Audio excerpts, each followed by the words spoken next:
नमस्कार मित्रांनो, DH mind ब्लॉगमध्ये तुमचं स्वागत आहे. आपण पार्ट 1 आणि पार्ट 2 एम्प्लॉयबिलिटी स्किल्सचे पाहिले. आता त्यापैकी आपण 11 ते 15 क्वेश्चन घेऊ पार्ट 3मध्ये. त्याच्यापैकी पहिला क्वेश्चन आपला, process of conflicts resolution within a team. Conflict resolution म्हणजेच की कन्फ्लिक्ट रिझॉल्युशनसाठी काय प्रोसेस आहे. कन्फ्लिक्ट रिझॉल्युशन म्हणजे काय, एखादा संघर्ष किंवा एखादा समजा एक टीम आहे, त्या टीममध्ये 2 मेंबर्समध्ये भानगड होऊन गेली किंवा मिसअंडरस्टँडिंगमुळे काहीतरी गडबड होऊन गेली, त्यांच्यामध्ये झगडा होऊन गेला, बोलाबोल होऊन गेली, तर त्याला आपण कन्फ्लिक्ट रिझॉल्युशन म्हणतो. म्हणजे कन्फ्लिक्ट रिझॉल्युशन कशी करायची ती प्रोसेस आपण इथं बघू कशी करतात. पहिले कन्फ्लिक्ट रिझॉल्युशन इंग्लिशमध्ये काय म्हणू की addressing disagreements or misunderstanding between team. म्हणजेच डिसॲग्रीमेंट आणि मिसअंडरस्टँडिंगला ॲड्रेस करणं, यालाच आपण कन्फ्लिक्ट रिझॉल्युशन म्हणू. मग त्याला आपण कसं करू, ती प्रोसेस खाली दिली. तर ती प्रोसेस करायची की पहिले आयडेंटिफाय सोर्स ऑफ कन्फ्लिक्ट. सोर्सची स्पेलिंग चुकली, बरोबर आहे. सोर्स ऑफ कन्फ्लिक्ट म्हणजे जो कन्फ्लिक्ट आला आहे, जी बोलाबोल झाली, जी की संघर्ष त्यांच्यामध्ये, तो कशामुळे झाला आहे, कोणत्या कारणामुळे झाला, ते कारण, ते सोर्स, तो कुठून आला ते आपण ओळखायचं. टीममध्ये कसं काय आलं. नंतर अंडरस्टँड एव्हरीवन्स पर्स्पेक्टिव्ह. नंतर ते कारण ओळखलं गेल्यानंतर सगळ्यांचं टीम मेंबर्समध्ये सगळ्यांचं ओपिनियन ऐकायचं. कोण कसं काय सांगते, कोणाचं पर्स्पेक्टिव्ह काय, कोण काय म्हणते, कोणाचं बरोबर कोणाचं खरं, आपल्याला सर्वांचं ऐकून घ्यायला हवं. आणि ते पण कोणाला ब्लेम न करता. तेच खाली आहे कम्युनिकेट ओपनली अँड रिस्पेक्टफुली. कोणाला ब्लेम न करता, कोणाला डायरेक्ट की तूच केला असं, त्याला त्याचे ओपिनियन न ऐकता आपण त्याला ब्लेम करून दिलं, असं न करता आपण सगळ्यांचं ओपिनियन ऐकून घ्यायला पाहिजे. ओपनली कम्युनिकेशन करून घ्यायला पाहिजे सगळ्यांनी. आणि रिस्पेक्टफुली कोणीच काही वेगळं काही कोणाला बोलणार नाही, जेणेकरून दुसऱ्याला ठेच पोचणार नाही. नंतर find common grow.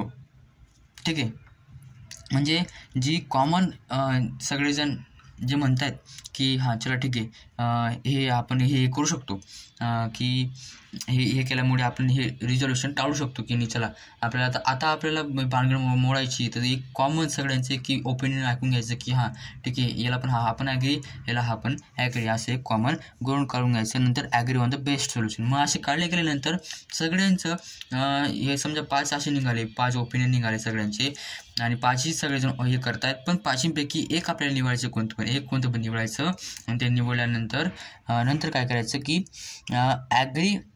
Implement solution. ते सोल्युशन इम्प्लिमेंट करून द्यायचं टीममध्ये, की ठीक आहे हे सोल्युशन निघालं, हे सोल्युशन तुम्ही आता इम्प्लिमेंट करा. हे सोल्युशनमध्ये तुम्ही आता हे तुम्ही ऐका, असे पाळा, असा नियम पाळा, जेणेकरून नवीन काही कन्फ्लिक्ट होणार नाही. आणि ते झाल्यानंतर तुम्हाला त्याच्यामध्ये इव्हॅल्युएट अँड फॉलोअप्स, म्हणजे ते झाल्यानंतर तुम्हाला तिथे मॉनिटर करावं लागेल की सोल्युशन आपण दिलं आहे, त्याला इम्प्लिमेंट केलं आहे, पण आता ते खरंच काम करतं आहे का, परत त्यांच्यामध्ये कन्फ्लिक्ट होतं आहे, त्यांच्यामध्ये परत बोलाबोल होते का, काही कारणास्तव, त्या आपण ते मॉनिटर करत राहायचं. नंतर आहे आपला 12वा क्वेश्चन, जो की personal skills impact teamwork and collaboration. म्हणजे पर्सनल स्किल हे टीमवर्कमध्ये आणि कोलॅबरेशनमध्ये काय इम्पॅक्ट करतं. तर त्याचे आपण काही खाली बघू.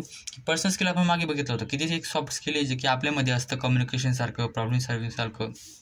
तर कोलॅबरेशन आणि टीमवर्कमध्ये ते काय काम करतं. पहिलं आहे जे की मेन आहे कम्युनिकेशन स्किल्स. म्हणजे कम्युनिकेशन स्किल्स जर नाही राहिलं तर तुमचे टीमवर्क आणि कोलॅबरेशन काहीच कामाचं नाही. कम्युनिकेशन स्किल्स हे पाहिजे, जेणेकरून आपण आपले मनामधले किंवा आपले इन्फॉर्मेशन, आयडियाज किंवा फीडबॅक, थॉट्स समोरच्यापर्यंत क्लिअरली पोचू शकतो. नंतर आहे इम्पॅथी आणि इमोशनल इंटेलिजन्स. म्हणजे आपल्यामध्ये इम्पॅथी आणि इमोशनल इंटेलिजन्स पाहिजे, जेणेकरून आपण समोरच्याची इमोशनल टेंडन्सी किंवा आपण त्याचे मनातले विचार आपण ओळखू शकतो, जेणेकरून आपण त्याला इम्पॅथी देऊ शकतो किंवा त्याला आपण काहीतरी सजेशन देऊ शकतो. नंतर आहे ॲडॅप्टेबिलिटी. म्हणजे आपण कुठे पण काम केल्यावर, आता बिझनेसमध्ये काय होत असतं की काही पण प्रॉब्लेम आल्यावर आपण आपले जे रोल्स आहेत ते रोल्स चेंज होत असतात कधी कधी, की आपण काहीतरी वेगळं रोल करत होतो, पण आता डायरेक्ट आपल्या टीम लिडरने किंवा मॅनेजरने आपल्याला सांगितलं की तुम्ही हा रोल न करता तुम्ही हा रोल करा. तर आपल्यामध्ये ती ॲडॅप्टेबिलिटी पाहिजे. नंतर प्रॉब्लेम सॉल्विंग स्किल्स आपल्यामध्ये ही पाहिजेलच, ही प्रत्येकामध्ये पाहिजे, ती टीमवर्कमध्ये नाही तर प्रत्येक याच्यात ती काम करत असते. Problem solving skills, problem solving म्हणजे आपण कोणत्याही नवीन प्रॉब्लेम आली किंवा जुनी प्रॉब्लेम आहे तर ती आपल्याला चांगल्या प्रकारे आपल्याला ती सॉल्व करता येईल. नंतर आहे लीडरशिप अँड रिस्पॉन्सिबिलिटीज. आपण लीडरसारखं एक चांगलं म्हणून आपण वागायला पाहिजे, जेणेकरून आपण टीमला चांगली ग्रोथ करू शकतो आणि टीमला चांगली लीड करू शकतो आणि त्यातल्या त्यात आपण चांगले रिस्पॉन्सिबिलिटीज घेऊ शकतो आणि दुसऱ्यांना पण ते देऊ शकतो. याच्यामध्ये ट्रस्ट बिल्ड आपल्याला करावा लागतो आणि खूप काही गोष्टी असतात. नंतर आपल्यामध्ये टाईम मॅनेजमेंट, जर आपलं टाईम मॅनेजमेंट आलं तर आपण टीमवर्कमध्ये कोलॅबोरेशनमध्ये चांगल्या प्रकारे ग्रोथ करू शकतो, जेणेकरून आपण आपल्याला जे काम दिलेलं आहे ते आपण एक टाईम लिमिटमध्ये डेडलाईनमध्ये ते पूर्ण करू शकतो. आपल्याला टाईम मॅनेजमेंट जमायलाच पाहिजे. नंतर पॉझिटिव्ह ॲटिट्यूड म्हणजे जेणेकरून आपल्यामध्ये एक पॉझिटिव्ह इन्व्हायरमेंट राहतं, जेणेकरून आपण पॉझिटिव्ह आपल्यामध्ये ॲटिट्यूड राहतो, एक कॉन्फिडन्स राहतो की नाही मी कोलॅबोरेशन टीमवर्कमध्ये बोलू शकतो, भाग घेऊ शकतो किंवा माझी थॉट्स बोलू शकतो किंवा मग हे काम पूर्ण करून दाखवू शकतो, असं आपल्यामध्ये पाहिजे असतं. याच्या व्यतिरिक्त पण पॉईंट्स राहू शकतात. मी फक्त माझ्या पुस्तकात जे होते त्यांच्यापैकी जे मला आवडले ते मी इथं लिहिले आहेत. नंतर क्वेश्चन नंबर 13 काय की professional etiquettes and it's importance दिलं आहे. म्हणजे प्रोफेशनल एटिकेट्स काय असतात आणि त्याचे इम्पॉर्टंट काय आहेत. पहिले बघू प्रोफेशनल एटिकेट काय. प्रोफेशनल एटिकेट म्हणजे बिहेवियर्स अँड मॅनर्स. तुमच्यामध्ये मॅनर्स कसे आहेत, तुम्ही कसे वागता, कसे बोलता, कसे कोणाला दुसऱ्याला कसे रिस्पेक्ट देतात, नंतर कसे तुम्ही दुसऱ्यांना कसे ॲक्सेप्ट आहेत, तुम्हाला कोण आवडतं आणि दुसऱ्यांना तुम्ही कशा आवडतात, किती आवडतात, हे एटिकेट्स ठरवत असतात. हे बिहेवियर्स ठरवत असतात, तुम्ही कसं वागतात. त्याच्यामध्ये कम्युनिकेशन येतं, तुमचे ड्रेस कसा तुम्ही घालतात, पोशाख कसा घालतात, नंतर तुमचं वागणं कसं आहे, वागणूक कशी, नंतर तुमचा इंटरॅक्ट कशा लोकांसोबत कसं तुम्ही बोलतात, चालतात, वागतात, बोलतात, असं खूप काही त्या एटिकेट्समध्ये येत असतं. नंतर त्याच्यामध्ये इम्पॉर्टन्स बघू. इम्पॉर्टन्स काय त्याच्यामध्ये की क्रिएट पॉझिटिव्ह इम्प्रेशन. जर तुम्ही प्रोफेशनल एटिकेट्स बाळगले तर तुमच्यामध्ये क्रिएट पॉझिटिव्ह इम्प्रेशन येतं. क्रिएट पॉझिटिव्ह इम्प्रेशन म्हणजे तुम्ही जर एटिकेट्स बाळगले तर समोरच्या म्हणजे तुमच्याबद्दल एक पॉझिटिव्ह इम्प्रेशन पडतं की नाही हा व्यक्ती चांगला आहे. नंतर बिल्ड रिस्पेक्ट अँड ट्रस्ट. त्याच्याबद्दल तुमच्या मनात रिस्पेक्ट येते, एक ट्रस्ट जनरेट होत असतो, ज्यामुळे तुमच्या करिअरमध्ये पण ग्रोथ होत असते. नंतर तुमच्या प्रमोशनमध्ये पण ग्रोथ होत असते. नंतर तुमचे रिलेशन चांगले होत असतात. नंतर इम्प्रूव्ह कम्युनिकेशन आपले चांगले होत असतात एटिकेट्समुळे. म्हणजे तुमचे समजा एटिकेट्स चांगले तर तुम्हाला तुमच्यासोबत कोणी पण व्यक्ती बोलण्याला आवडेल, कोणालासुद्धा तुम्हाला तुमच्यासोबत बोलायला आवडेल की तुमचं कम्युनिकेशन चांगलं आहे, तुमचे एटिकेट चांगलं आहे, तुमचे बिहेवियर चांगले आहे असं म्हणून. नंतर आपलं की प्रमोट पॉझिटिव्ह इन्व्हायरमेंट. म्हणजे जर तुम्ही एटिकेट्स चांगले आहेत तर तुम्ही इन्व्हायरमेंट, तुम्ही ज्या आजूबाजू जिथं राहतात तिथं पण तुमचं पॉझिटिव्ह इन्व्हायरमेंट बनेल. म्हणजे तुमच्यामुळे बाकीच्या लोकांना इन्स्पिरेशन मिळेल की नाही तो व्यक्ती चांगला वागतो तर आपण पण चांगलं वागायला पाहिजे, असं करून ते इन्व्हायरमेंट पूर्ण चांगलं वागायला लागून जातं. नंतर एनहान्स करिअर ग्रोथ. तुमची करिअरमध्ये ग्रोथ होते. जसं मी आधी बोलला की तुमचं सगळं कम्युनिकेशन चांगलं राहिलं तर आपल्याला प्रमोशन मिळतं, करिअर ग्रोथ चांगली होते. नंतर रिफ्लेक्ट कंपनी इमेजेस. आणि जर तुमचं एटिकेट्स चांगलं राहिलं तर कंपनीची इमेज चांगली होते. तुम्ही क्लायंटसोबत चांगलं बोलतात, तुम्ही बिझनेस पार्टनरसोबत चांगलं बोलतात किंवा बिझनेस टू बिझनेस तुम्ही चांगलं बोलतात, एटिकेट्स तुमचे चांगले आहेत तर तुमची रिस्पेक्ट चांगली होते आणि त्यात तुमच्या कंपनीची पण इमेज चांगली होत असते. नंतर आपण पुढच्या भागात ethical behaviour importance in work place ethical हे आपण पाहतोय. तर 14वा क्वेश्चन आहे आपला की इथिकल बिहेवियर म्हणजे इथिकल बिहेवियर तुमच्या वर्क प्लेसमध्ये कसं इम्पॅक्ट करत असतं. पहिले बघून घेऊ इथिकल बिहेवियर काय असतं. की ते बघत असतं की तुम्ही बरोबर करता का. तुम्हाला कळायला पाहिजे की आपण जे करतो ते बरोबर आहे का, राईट आहे का, फेअर आहे का, तुम्ही ऑनेस्ट आहे का तुमच्या कामाबद्दल किंवा तुमच्या काही वेगळ्या कामाबद्दल म्हणू शकतो आपण. इवन नो वॉचिंग म्हणजे तुम्ही समजा एखादा मोबाईल पडला आहे तुमच्याजवळ आणि तुम्हाला कोणीच पाहत नाही आणि तुम्हाला जर तुम्ही तो घेऊन पण घेतला तरी तुमच्यावर कोणीच शक घेणार नाही, पण तुम्ही तो उचलला नाही. यालाच म्हणतात ऑनेस्ट, यालाच म्हणतात इथिकल बिहेवियर हे. आणि त्याचे काही इम्पॅक्ट पडत असतात वर्क प्लेसमध्ये. त्याचे काही इम्पॉर्टंट आहेत वर्कप्लेसमध्ये.